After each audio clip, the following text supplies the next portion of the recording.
ತುಮಕೂರಿನಲ್ಲಿ ಒಂದು ವಿವಾದ ಡಾಕ್ಟರ್ ಜಿ ಪರಮೇಶ್ವರ್ ಅವರ ಕೊರಳಿಗೆ ಸುತ್ತಕೊಳ್ತಾ ಇದೆ. ಕಾರಣ ಅಲ್ಲೊಂದು ಕ್ರೀಡಾಂಗಣದ ಒಳಗಿನ ಕ್ರೀಡಾಂಗಣದ ಹೆಸರನ್ನ ಬದಲಾವಣೆ ಮಾಡಿದಂತಹ ವಿಚಾರ ಜಟಾಪಟಿ ಕಾರಣ ಆಗಿದೆ. ಬಿಜೆಪಿಗರು ತೀವ್ರ ಆಕ್ರೋಶವನ್ನು ವ್ಯಕ್ತಪಡಿಸ್ತಾ ಇದ್ದಾರೆ. ಹಲವು ಅನುಮಾನಗಳಿದಾವೆ. ಇದರಲ್ಲಿ ಮಹಾತ್ಮ ಗಾಂಧಿ ಸ್ಟೇಡಿಯಂಗೆ ಪರಮೇಶ್ವರ್ ಅನ್ನುವಂತಹ ಹೆಸರನ್ನ ಮರುನಾಮಕರಣ ಮಾಡಲಾಗಿದೆ.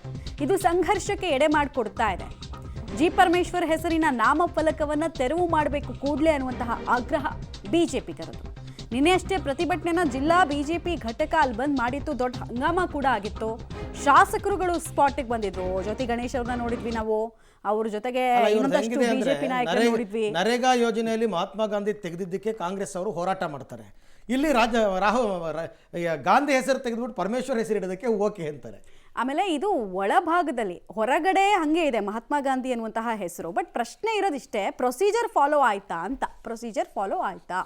1978 ಅಲ್ಲಿ ಇದನ್ನ ಪ್ರಾರಂಭ ಆಗಿದ್ದು ಸ್ಟೇಡಿಯಂ. ಅದು ಒಂದು ಈ ದೇಶ ಕಂಡಂತ ಒಬ್ಬ ಸ್ವಾತಂತ್ರ್ಯ ಹೋರಾಟಗಾರರು, ಫಾದರ್ ಆಫ್ ದ ನೇಷನ್, ಅವ್ರ ಹೆಸರು ಇಲ್ಲಿತ್ತು. ಆದರೆ ಇವತ್ತು ಏಕಾಏಕಿ ಡಾಕ್ಟರ್ ಪರಮೇಶ್ವರ್ ಒಳಾಂಗಣ ಕ್ರೀಡಾಂಗಣ ಅಂತೇಳಿ ಹೆಸರನ್ನ ಬದಲಾವಣೆ ಮಾಡಿದ್ದಾರೆ. ಪರಮೇಶ್ವರ್ ಅವರು ಒಬ್ಬ ಕರ್ನಾಟಕ ಕಂಡಂತ ಒಬ್ಬ ಸಜ್ಜನ ರಾಜಕಾರಣಿ. ಆದರೆ ಇವ್ರು ಇವ್ರ ಹಿಂಬಾಲಕರು ಹೋಗಿ ಈ ಬೋರ್ಡನ್ನು ತಂದು ರೆಸಲ್ಯೂಷನ್ ಮಾಡಿ ಇಟ್ಟವರೋ ಗೊತ್ತಿಲ್ಲ. ನಾನು ಪರಮೇಶ್ವರ್ ಅವರಿಗೆ ವಿನಂತಿ ಮಾಡೋದಿಷ್ಟೇ, ನಿಮಗೆ ಉಜ್ವಲವಾದ ಭವಿಷ್ಯ ಇದೆ. ನೀವು KPCC ಅಧ್ಯಕ್ಷರಾಗಿದ್ದವರು, ಉಪಮುಖ್ಯಮಂತ್ರಿಗಳಾಗಿದ್ದಂಥವ್ರು, ಯಾವುದೇ ಕಪ್ಪು ಚುಕ್ಕಿ ಇಲ್ಲದೆ ರಾಜಕಾರಣ ಮಾಡಿದಂಥವ್ರು. ನೀವು ಮಹಾತ್ಮ ಗಾಂಧೀಜಿ ಹೆಸರನ್ನ ಚೇಂಜ್ ಮಾಡಿಸಿ ನಿಮ್ಮ ಹಿಂಬಾಲಕರು ಇವತ್ತು ಆ ಸ್ಟೇಡಿಯಂ ಹೆಸರಿಗೆ ನಿಮ್ಮ ಹೆಸರಿಟ್ಟಿದ್ದಾರೆ. ನಾವು ಇವತ್ತು ನಿಮಗೆ ವಿನಂತಿ ಮಾಡ್ತೇವೆ, ಕೂಡಲೇ ಅದನ್ನ ಬದಲಾವಣೆ ಮಾಡಬೇಕು, ಮಹಾತ್ಮ ಗಾಂಧೀಜಿ ಹೆಸರಿಡಬೇಕು ಅಂತ. ಇದು ಪಬ್ಲಿಕ್ ಸೆಂಟಿಮೆಂಟ್ಸ್ ವಿರುದ್ಧವಾಗಿ ನೀವು ಯಾರೇ ಪಬ್ಲಿಕ್ನ ಕೇಳಿ, ಯಾವ ಕ್ರೀಡಾಪಟು ಹೆಸರು ಮತ್ತೊಂದು ಏನೋ ಅದಿದ್ರೆ ಯಾರು ಏನು ತಕರಾರ್ತಿಲ್ಲ. ಪರಮೇಶ್ವರ್ ಅವರು ಒಂಥರ ಸಜ್ಜನ ರಾಜಕಾರಣಿ. ಇದು ಅವಶ್ಯಕತೆ ಇರಲಿಲ್ಲ. ಯಾರೋ ಅಧಿಕಾರಿಗಳು ಮತ್ತು ಬಟ್ಟಂಗಿಗಳು ಅವ್ರನ್ನ ಮೆಚ್ಚಕ್ಕೆ ಇದನ್ನು ಮಾಡಿ ಇವತ್ತು ಅವ್ರಿಗೆ ಇದೊಂದು ಬ್ಲ್ಯಾಕ್ ಮಾರ್ಕ್ ಆಗಿದೆ. ಪರಮೇಶ್ವರ್ ಅವರು ಅರ್ಥಕೊಂಡು ಇದನ್ನ ವಾಪಸ್ ತಕ್ಕೋಬೇಕು ಅಂತ ನಾವು ಇವತ್ತು ರೈಟ್.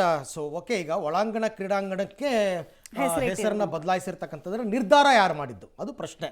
ಪ್ರೊಸೀಜರ್ ಏನಿರುತ್ತೆ? ಯೂಶಲಿ ಒಂದು ಕ್ರೀಡಾಂಗಣಕ್ಕೆ ಹೆಸರಿಡಬೇಕು ಅಂದರೆ ಸ್ಥಳೀಯ ಸಂಸ್ಥೆಯವರು ಎಲ್ರಿಗೂ ಕರಿಬೇಕು. ನಾವು ಈ ಥರದ್ದೊಂದು ಹೆಸರು ಚೇಂಜ್ ಮಾಡೋದಕ್ಕೆ ತೀರ್ಮಾನ ಮಾಡಿದ್ದೀವಿ, ನಿಮ್ದೇನಾದರೂ ಸಲಹೆಗಳಿದ್ರೆ ಕೊಡ್ರಿ ಅಂತ ರೆಸಲ್ಯೂಷನ್ ಪಾಸ್ ಮಾಡ್ಕೊಳ್ಬೇಕು. ಅದು ಯಾವುದೂ ಆಗದೆ ಏಕಾಏಕಿ ಸರ್ವಾಧಿಕಾರಿ ನಿರ್ಧಾರವನ್ನು ಯಾಕೆ ತಗೊಂಡ್ರು, ಯಾರನ್ನು ಮೆಚ್ಚಿಸ್ಲಿಕ್ಕೆ ತಗೊಂಡ್ರು? ಇದು ಪರಮೇಶ್ವರ್ ಅವ್ರ ಗಮನಕ್ಕೆ ಬಂದಿದೆಯಾ? ನಾವು ಸುಮ್ಮನೆ ಪರಮೇಶ್ವರ್ ಅವ್ರ ಮೇಲೆ ಆರೋಪನೂ ಮಾಡೋಕ್ಕಾಗಲ್ಲ. ಅವ್ರು ಗೊತ್ತಿಲ್ಲದೇನೆ ಮಾಡಿರ್ಬೋದು ಯಾರಾದರೂ. ಕರೆಕ್ಟ್.